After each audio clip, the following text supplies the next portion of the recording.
Friends, आज हम बात करेंगे सुजलोन एनर्जी के बारे में। और जैसा कि आप लोग देख पाए दोस्तों, सुजलोन एनर्जी में आज के दिन हमें कोई भी कुछ खास तेजी बनते हुए नहीं दिखाई दे रही है। एक अच्छी खासी तेजी के बाद सुजलोन एनर्जी का तेजी हमें थमता हुआ दिखाई दे रहा है और अल्टीमेटली सुजलोन एनर्जी में हमें अभी गिरावट होते हुए दिखाई दे रही है। तो आज इस वीडियो के माध्यम से हम लोग जानेंगे दोस्तों कि आने वाले समय में क्या चांसेस है सुजलोन एनर्जी में हमें कोई कुछ तेजी बनते हुए दिखाई दे सकती है या नहीं, या फिर ग्रेजुअली सुजलोन एनर्जी हमें और भी नीचे गिरता हुआ दिखाई देगा। साथ ही साथ दोस्तों, सुजलोन एनर्जी को लेकर बहुत ही एक अच्छी खबर सामने निकल कर आई है और उस खबर की वजह से हम ये कह सकते हैं कि आने वाले समय में नो डाउट सुजलोन एनर्जी में हमें एक अच्छी खासी तेजी बनते हुए दिखाई देगी। तो वो क्या खबर है और उस खबर की वजह से कैसे सुजलोन एनर्जी में हमें तेजी बनते हुए दिखाई देगी, तो इन चीजों को भी हम लोग एक एक करके डिस्कस करेंगे इस वीडियो के माध्यम से। तो मेक श्योर दोस्तों, वीडियो को स्किप ना कर पूरा देखो ताकि आप चीजों को सही से समझ पाओ और अपनी खुद की इन्वेस्टमेंट डिसीजन ले पाओ। लेकिन दोस्तों, मेरी आपसे एक ही रिक्वेस्ट रहेगी कि चैनल को सब्सक्राइब और वीडियो को जरूर से लाइक कर देना ताकि आपको इस तरह की अपडेट्स रेगुलर बेसिस पर मिलती रहे। तो चलिए फ्रेंड्स, वीडियो को स्टार्ट करते हैं। तो सबसे पहले अगर इसके आज के कारोबार पर नजर डालें तो स्टॉक जो है ओपन हुआ 9 रुपए 25 पैसे में, हाई बनाया इसने 9 रुपए 40 पैसे का, लो बनाया इसने 9 रुपए का। आप देख पा रहे दोस्तों किस लेवल पे ये ट्रेड कर रहा है। वहीं अगर पिछले 5 दिनों के परफॉर्मेंस को देखेंगे दोस्तों, पिछले 5 दिनों से कंटिन्यूअसली सुजलोन एनर्जी में हमें गिरावट होते हुए दिखाई दे रही है और पिछले 5 दिनों में सुजलोन एनर्जी हमें करीब करीब 9-10% तक टूटता हुआ भी दिखाई दे रहा है। लेकिन वहीं अगर सुजलोन एनर्जी के एक साल के परफॉर्मेंस को देखेंगे दोस्तों, तो पिछले एक सालों में सुजलोन एनर्जी ने अपने इन्वेस्टर्स को एक बहुत अच्छा रिटर्न बनाकर दे दिया है। लेकिन वहीं अगर आप यहाँ पर देखोगे दोस्तों, 27 जुलाई 2022 सुजलोन एनर्जी हमें जब 6 रुपए 20 पैसे के लेवल पर ट्रेड करता हुआ दिखाई दे रहा था, उस समय भी मैंने आपको बताया कि सुजलोन एनर्जी में फ्रेश एंट्री ले लो, वहां से आपको एक अच्छा खासा प्रॉफिट मिल जाएगा। और आप देख लो दोस्तों, 27 जुलाई से 6 सितंबर तक सुजलोन एनर्जी हमें करीब करीब 72% का एक रिटर्न बनाकर दे दिया। तो आप देख लो दोस्तों, बहुत ही कम समय में 1-2 महीने के टाइम फ्रेम में सुजलोन एनर्जी ने किस तरह की रिटर्न अपने इन्वेस्टर्स को बनाकर दे दिया। तो कहने का मतलब यही है दोस्तों, मैं हमेशा आपको यही बताता हूँ कि सही लेवल पर एंट्री सही लेवल पर एग्जिट लेना बहुत ही महत्वपूर्ण रहता है। अगर आप सही लेवल पर एंट्री और सही लेवल पर एग्जिट लेते हो तो नो डाउट आप किसी भी स्टॉक से एक अच्छा खासा रिटर्न निकाल सकते हो। अब रहा सवाल ये कि हम एज ए इन्वेस्टर समझे कैसे कि कौन सा लेवल सही रहने वाला है एंट्री लेने का, कौन सा लेवल सही रहने वाला है एग्जिट लेने का। तो दोस्तों, मैं आपको ये सारा चीज टाइम टू टाइम अपडेट करता रहता हूँ कि कौन सा लेवल पर एंट्री लेना है, कौन सा लेवल पर एग्जिट लेना है। अगर आप उससे फॉलो करते हो तो नो डाउट आप भी शॉर्ट टर्म में सुजलोन से एक अच्छा खासा रिटर्न निकाल कर ले जा सकते हो।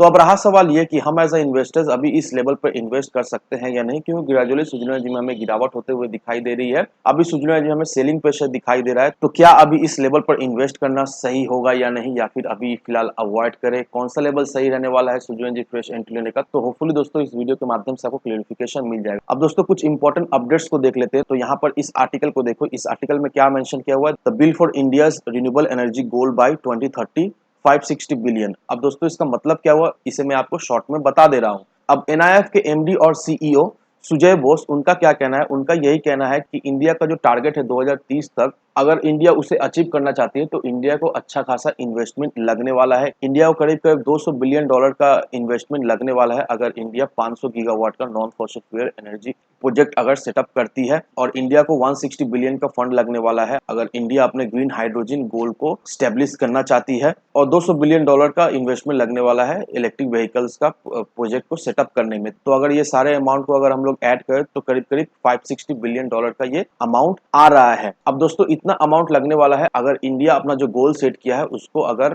फुलफिल करना चाहता है तो इतना अमाउंट लगने वाला है। और नो डाउट दोस्तों, हम लोग ये भी जानते हैं कि इंडिया पूरी तरीके से कोशिश कर रहा है इन्वेस्टमेंट लाने का, साथ ही साथ इंडिया में इन्वेस्टमेंट आ भी रहा है। और ये जो भी इन्वेस्टमेंट आ रहा है, ये पूरा इन्वेस्टमेंट रिन्यूएबल एनर्जी के सेक्टर में ही इन्वेस्ट किया जा रहा है ताकि इंडिया का जो टारगेट है 2030 तक वो टारगेट अचीव कर ले। तो इंडिया पूरी तरीके से कोशिश कर रही है ये टारगेट को अचीव करने के लिए। और अगर आप इस आर्टिकल को देखोगे दोस्तों, यहाँ पर देखो, Adani group to build 3 giga factories as part of 17 billion clean energy investment. अब इस आर्टिकल का मतलब क्या हो रहा है दोस्तों, मैं आपको क्लियरली समझा दे रहा हूँ। यहाँ पर यही मेंशन किया हुआ है कि अदानी ग्रुप के द्वारा 3 गीगा फैक्ट्रीज सेटअप होने वाली है और उन फैक्ट्रीज में सोलर मॉड्यूल्स, विंड टर्बाइंस और हाइड्रोजन इलेक्ट्रोलाइट्स का पार्ट्स मैन्युफैक्चर होने वाला है। और ये तीनों गीगा फैक्ट्री को सेटअप करने में $70 बिलियन का इन्वेस्टमेंट लगने वाला है। और ये जो प्रोजेक्ट है 2030 तक कंप्लीट होते हुए हमें दिखाई देगा। अब ये 3 गीगा फैक्ट्री जैसे ही सेटअप हो जाती है तो अदानी ग्रुप का जो एग्जिस्टिंग कैपेसिटी है वो 20 गीगावाट्स का कैपेसिटी है। और जैसे ही ये तीनों फैक्ट्रीज सेटअप हो जाएगी तो अदानी ग्रुप का जो कैपेसिटी हो जाएगा वो 45 गीगावाट्स का कैपेसिटी हो जाएगा। और जैसे ही अदानी ग्रुप की तरफ से ये अनाउंसमेंट आया 3 गीगा फैक्ट्रीज का सेटअप करने के लिए। वैसे ही मुकेश अंबानी की तरफ से भी अनाउंसमेंट आया कि Mukesh Ambani 5 giga factories setup करने वाली है। अब देखो दोस्तों, ये आर्टिकल देखकर हम लोग क्या समझ पा रहे हैं, ये आर्टिकल देखकर हम ये समझ पा रहे हैं कि अदानी ग्रुप ने जो टारगेट सेट किया है वो target no doubt Adani group तो अचीव करने ही वाली है। साथ ही साथ ये जो गीगा फैक्ट्रीज जो सेटअप होने वाली है, इससे नो डाउट सुजला एनर्जी को हमें डायरेक्टली फायदा मिलता हुआ दिखाई देगा। डायरेक्टली फायदा मिलता हुआ क्यों दिखाई देगा दोस्तों, उसे भी मैं आपको बता दे रहा हूँ। अगर आप इस आर्टिकल को देखोगे, यहाँ पर देखो दोस्तों, अदानी ग्रीन एनर्जी और सुजला एनर्जी दोनों मिलकर एक प्रोजेक्ट पर काम कर रही है और ये जो प्रोजेक्ट है वो गुजरात में होने वाली है और ये प्रोजेक्ट का जो टोटल कैपेसिटी है वो 327.6 मेगावाट का कैपेसिटी है और ये जो प्रोजेक्ट जो गुजरात में सेटअप होने वाली है ये 2024 तक कमेंस हो जाएगी। अब ये मैं आपको क्यों दिखा रहा हूँ दोस्तों, ये मैं आपको इसीलिए दिखा रहा हूँ दोस्तों ताकि आप क्लियर हो जाओ कि अदानी ग्रुप के साथ सुजला एनर्जी का एक अच्छा खासा पार्टनरशिप है। अदानी ग्रुप की तरफ से सुजला एनर्जी को अच्छा खासा प्रोजेक्ट मिलता है और आने वाले समय में ये पार्टनरशिप हमें कंटिन्यू रहते हुए दिखाई देगी और अदानी ग्रुप जो ये गीगा फैक्ट्री सेटअप कर रही है, नो डाउट सुजला एनर्जी को इससे डायरेक्टली हमें बेनिफिट मिलता हुआ दिखाई देगा क्योंकि ये गीगा फैक्ट्री में जो भी विंड टर्बाइन्स के पार्ट्स या कुछ भी मैन्युफैक्चर करना होगा तो इससे डायरेक्टली हमें सुजला एनर्जी को ऑर्डर मिलता हुआ